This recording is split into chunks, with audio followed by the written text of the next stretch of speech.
Erakutsi du euskaltzale eta kulturgintzaren sinesten duten topaleko nagusia dela.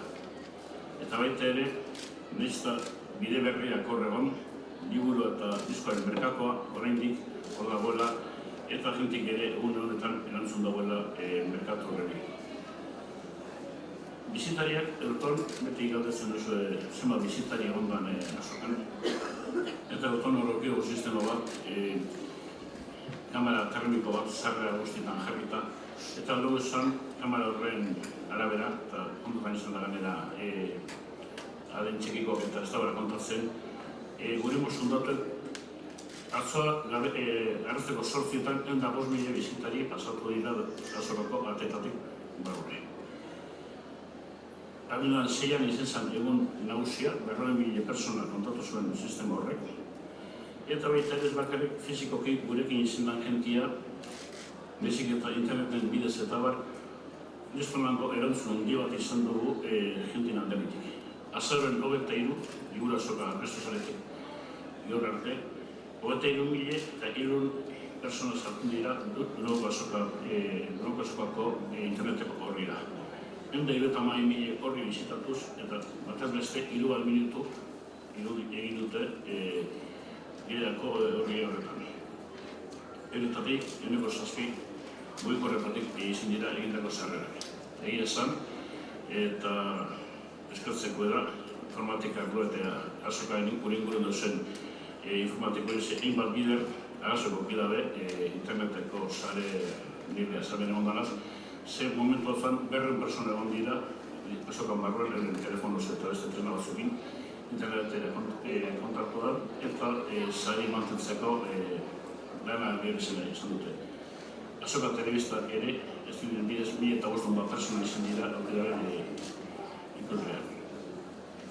Argitaletxeak, hori lengura bete dute, noski, nobeadak izan duten, beti bezala, nobeadak izan duten argitaletxeak gehiago, beti esaten dugu duen, Durango ez da, liburugintzaren eta euskal editoren espilu on bat, Durango oasin bada, jente asko Durangora liburu horbitzen da, behin bakarrik urtean zehar.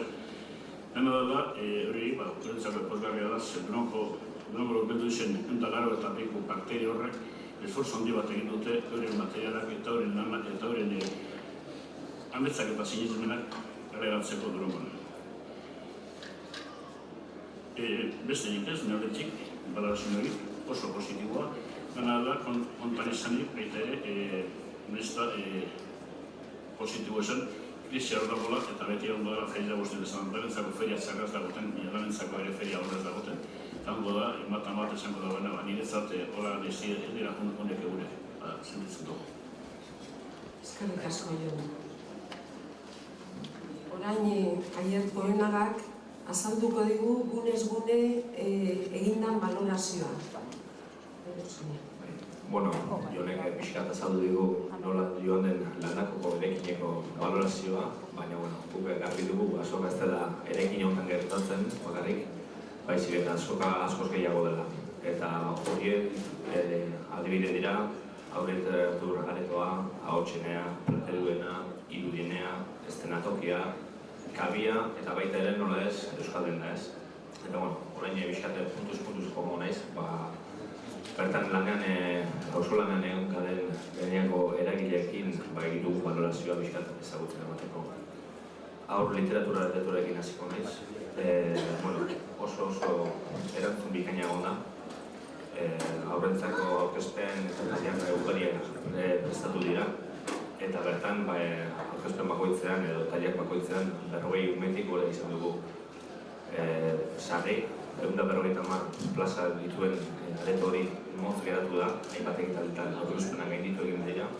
Eta, berberoren aldetik aipatu behar, helburuak beteta ikusi dituzten ez.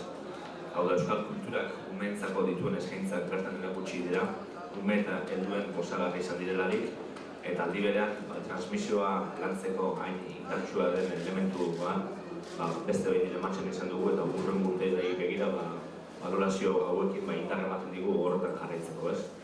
Eta komentzuta daude horrela izan behar duela.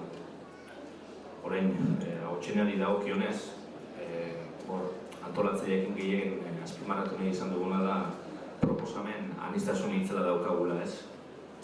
Estilo, genero ugari landu dira, aurkezpenak bai liburu eta bai diskaenak ikaragarrizko arrakasta izan dute, eta beste behin ere publikoak erantzun egin du.